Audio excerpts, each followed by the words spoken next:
You mentioned earlier that how, you know, filmmakers now and kids starting up, they really don't need Hollywood. They don't need the big productions. And part of what all this is about is bringing some of that back to the Tampa Bay area and Florida with more productions. Is Tampa Bay and a greater area, even Sarasota, is that picking up on the radar in Hollywood? Well, Hollywood better worry about whether they're on Tampa Bay's radar, because in fact, when you go to areas outside of the usual media centers, so-called media centers, Hollywood, LA and New York, you realize that there's actually action here. There's something going on. And a lot of it has to do with tax benefits and right to work states and all that kind of thing, first of all. But I think also a lot of what's happening in New York and LA is built around a paradigm which is now fast evolving or dissolving, if you will, into something else. And here, like at Ringling College, all of a sudden, nobody feels yoked by the past. You can see that these kids they're taking modern media the way it works. They're using their good story sense. The focus here is on story, no matter what the medium may be, whether it's digital filmmaking, whether it's a gaming platform, whether it's animation and so on.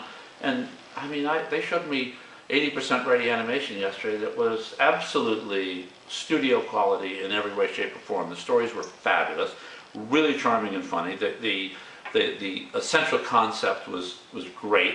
The built-in jokes were sweet and funny, and I mean, I was just overwhelmingly impressed by how good it was. Mm-hmm. And you also mentioned that you had or had family in like Largo and. Right, my mom used to snowboard. I mean, she's quite elderly now, but she'd always snowboard every year down to Largo and then later Clearwater and so on. So, when I was flying in last night, my friend David Shapiro picked me up to actually at the Tampa airport, and I was so used to. I said, "Oh, you're turning the wrong way," because I was so used to going across the bridge into Largo and into Clearwater, and of course we were going south down to Sarasota. So. Right.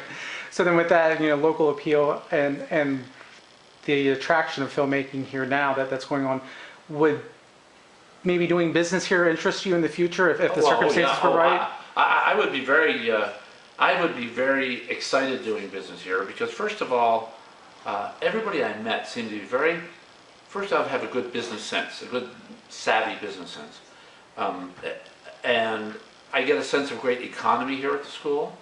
I mean, nobody has to be told in these economic times that if you just keep pouring money at something, and we clearly have seen, whether in the movie Too Big to Fail that I did, and the subsequent behavior of the banks and the administration, and I'm not getting into politics, but well, that didn't solve anything. Now that money got used. I mean, all that bailout money. Why? I don't see anybody getting a mortgage. You can't even get a mortgage now. So very easily, actually. So the bottom line is you have to have a good, smart economic sense, a good business sense.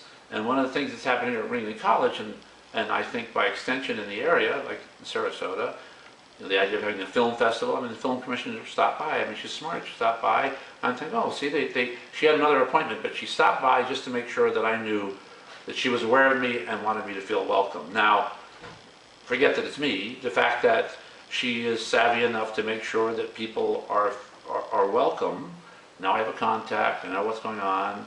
It's just good business. I know that I've got a resource here of students who really have a professional level of aspiration, and quite frankly, by their fourth year, seem to be in terms, they have a professional level of actual execution. So, yeah, it's one of the places you would absolutely think of. I mean, I've been in other situations like this where it's not really there yet, but this is a school of design, and they've really got a great sense of design and everything they do. I mean, when I first pulled up, I said, nice fonts on the name, and the guy thought I was kidding. I said, I'm not kidding. I mean, everything here, the style is, great.